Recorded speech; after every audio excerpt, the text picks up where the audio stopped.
Манас атабыз мусулман болгон. Деп кеше жакында эле пайгамбарыбыз келип кеткенден кийин да. Пайгамбарыбыздан кийин пайгамбар келбейт. Пайгамбар саллаллаху пайгамбар акыркы пайгамбарыбыздан чектелет. Же Манас атабыз пайгамбарыбызга чейин төрөлгөнбү? Ага чейин болгонбу? 3000 жылдын ары, 5000 жылдын ары жашаганбы?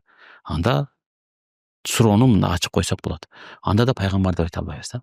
Ошон үчүн пайгамбарыбыздын бери жагындагы төрөлгөндөрдүн бардыгы бул пайгамбар эмес. Алла Таалага сүйүктүү кулу, олиясы, балким чыныгы мужахиди, коргоочусу чектин баатыры деп айтсак жарашат. Ыйыктабашыбыз керек. Эртең бир күнү кийинки мун ушинтип олтуруп анан Манас атабыздын сүрөтүн тартат, андан кийин айкелин эме алабыз. Андан кийин пайгамбар экен деп бирөө чыгарып койгон болсо, кийинки муундарга ишенич жок да, кийин сыйынып кетсен алабыз, Кудай сактасын. Сыйынып да кетиши мүмкүн да. О Манас ата мени колдо деп койсочу. Ошон үчүн арбактар бизди колдобойт. Арбактар биз сыяктуу эле адам өткөндөн кийин муктаж. Эмнеге? Сиз менен биздин дуабызга муктаж.